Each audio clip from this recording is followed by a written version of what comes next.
Well, hello, everyone.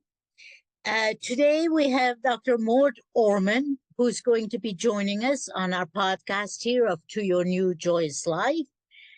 And he's going to talk to us about how to make sure it's really joyful because he's an anger elimination expert. So, welcome, Dr. Orman. And please tell our audience about who you are and what you do. And we'll let you to do what you're doing. All right. Well, thank you, Myriam, for having me on your show. So I'm an internal medicine doctor. I've been a doctor for 50 years. And for 40 years of that time, I've also been helping people learn how to eliminate anger and stress from their life. So I got interested in that very early on in my medical practice because I had a lot of anger and stress in my life as a young man in my 20s and 30s and going through medical training and opening up my practice. And nothing that I tried really helped. So that led me to personal development work. And after a couple of years of personal development work, I finally figured out some things that were going on that I wasn't able to see before, wasn't able to understand before about where my anger was coming from. And that enabled me finally, for the first time in my life, to do something about it that I hadn't been able to before. And ever since I made that discovery, I've been teaching people how to do that same thing, how to better understand their anger, better understand where it comes from, so that they can get their hands on the controls and they can have a more joyous life with a lot less anger in it and a lot less of the negative consequences of anger, like health problems and relationship failures, and you lose your job and then now you have to search for another job because of angry outbursts and things like that. So there's all kinds of addictions, all kinds of things that can happen that are not good from having lots of anger and not knowing how to get rid of it. Very good. So you wrote a book, didn't you? Yes, Which I is did. called? It's called Dr. Orman's Life-Changing Anger Cure. Okay. And Very appropriate. what I did in the book, I have developed this 10-session coaching program that I take people through. So I can take people who've been angry all their lives and nothing's helped, and they've worked with anger management people and going to therapy and all that stuff, and they're still angry. And I can put them through this 10 1-hour program, 10 1-hour sessions of program. And they come out the other end and they're like a completely different person as far as anger is concerned. They understand their anger better. They know where it's coming from and they don't get triggered as easily. And if they do get triggered, they know exactly what's going on. They know how to step in and stop before it gets out of hand, before it gets to be a prolonged, protracted thing that they're carrying anger around for days or weeks or months and stuff like that. So they know how to quickly, stop it and quickly understand it. And so I took everything that I teach in that program and I put it in this book because there's only so many people I can handle one-on-one. I mean, but there's so much anger in the world today. Yes, there is. That there's a lot of people that could benefit from this understanding.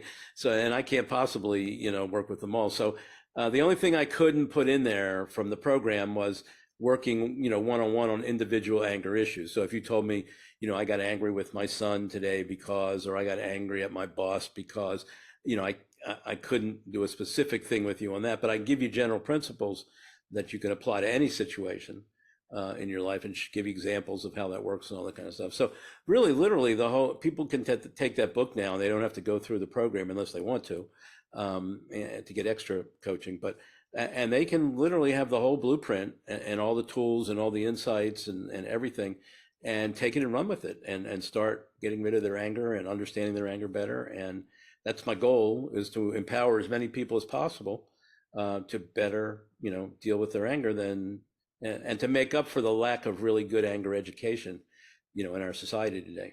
Yeah. Yes. Yeah. Thank you. So I read your book and I found it very interesting. And you see, you're not angry at all now, right? No, I'm perfectly relaxed and happy. Yes, it's true. I find it very helpful as well. Now, in your book, you talk about 4 steps to recognize anger. Would you like to elaborate on this a little bit? Sure. Well, the 4 steps is what I call, it's a system. It's called the Ultimate Anger Elimination System. But the first step is the most important, and that's the one that I talk a lot about in the book, or mostly about in the book. And that's to understand where our anger is coming from, because people have been misinformed. We all have sort of the wrong idea of where our anger comes from, or at least I know I did for many years. Despite all my education, I still misunderstood it. We think anger is like a direct cause effect, 1-2 cause effect process. We see somebody doing something that we don't like. We hear about something. We see something in the news. Somebody says something to us, or does something, or lies to us, or cheats, or something, and we feel the anger. Okay, it looks like it's a direct cause effect. One causes two. And what I didn't understand for many, many years is that it's actually a 4-step process. There's 3 causes before you get to the anger, and we're only focusing on one of them. There's 2 other causes in the 4 steps, the anger being the 4th step, the result. But the 2 other steps are invisible. They occur within us. And one of them is the fact that everything that we see around us we're not really seeing things exactly as they are. Our brains and our bodies are filtering everything because there's just too much information to process for our brains. And so our brains have to sort of chunk it down, make it into manageable bits and pieces that we can deal with. And in so doing, it leaves out a bunch of stuff, but we don't see that happening. And we see through these filters, and we think we're seeing the whole truth about whatever happened that's upsetting us. And a lot of times we're only seeing part of the truth. We don't have the whole story, but it feels like we do have the whole story. So we don't realize we have these filters, and the filters are invisible. They're in our brain, so we don't see them operating, but it's those filters that are actually creating the emotion of anger. And in the book, I teach people how to identify what those filters are. And then once you know what they are, then you understand anytime you get angry, those 3 filters got activated, and that's why you're angry. And that's the first step in the 4-step method to eliminate your anger, because then first thing you do is you confirm, oh yeah, I was looking at things through those 3 ways of looking at things. And then the second step is to suspect that there might be something fishy about that maybe there's stuff left out, which usually there is. And then you go on like a hunt. So, okay, well, what am I not seeing here? What did my brain not let me appreciate about the situation or recognize about the situation that I can think about it now and fill in some of the holes or the gaps? And then once you do that and you have a more complete picture of what really went on, if you made any mistakes, if you made any, if you jumped to conclusions or you judged somebody inappropriately, if you realize there were some errors that you made that you didn't realize you were making, then you can take steps to correct that and try not to do that again in the future and put in whatever corrective action is necessary. So it's a simple system, but it all flows from those 3 filters, understanding what those 3 filters are. And if you want, I can go through those very quickly if you think that would be helpful. We have time, so please do. So whenever we're angry, whether we know it or not, we're looking at the world in 3 specific ways. So the first way is we're seeing somebody doing something and we think it's bad or wrong that they shouldn't have done it.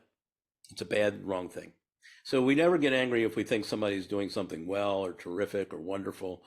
We don't get angry. We don't get angry about that. So it's only when we see it as being bad or wrong or something, a violation, of some moral code or something. And then the second filter is we have to see somebody being hurt or harmed or negatively impacted, or think or imagine that that's happening. Okay, sometimes it is, sometimes it may not be, but the filter is telling us that it is. All right, and then the third one is we look at the person who did the wrong thing, and we have this very narrow filter of blame. So we basically just focus on their role in the matter, and we think of them as being 100% responsible to blame. We have these blinders on. We don't see any other causes that might have been involved. So it's a very narrow view of blame. So when you see somebody doing something bad, wrong, they shouldn't have done, and they're hurting and harming you or somebody else, and they're 100% responsible to blame, and you were totally innocent, then you tend to get angry. And those are the 3 filters that we believe are true and accurate, and that's where anger is coming from. Turns out they're not always that accurate, even though it feels that way in the moment. And that's one of the things about anger is it makes us feel right.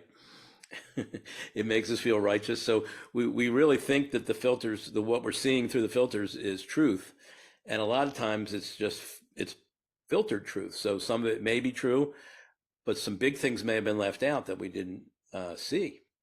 And when you fill in those gaps, a lot of times you go like, oh, well, now that I see that, there's nothing to really be angry about, or I wouldn't have gotten angry if I'd have known that, or if I hadn't made that judgment, jump to that conclusion, which turned out to be wrong, then I wouldn't have gotten angry. So we have all these mistakes that our brain makes because it's filtering things. So it's helpful to know those three filters, because that's telling you how your brain is looking at the world that's making you angry. And most people have never been educated to understand that. I mean, I went through college, I went through medical school and 7 years of medical training, and did some other dabbling in psychology. Never learned any of this stuff. It's not being taught today in many places. And that's one of the reasons why I wrote the book, because we really need to educate people better about what's really going on when we get angry. And I didn't know this when I was in 20s and 30s.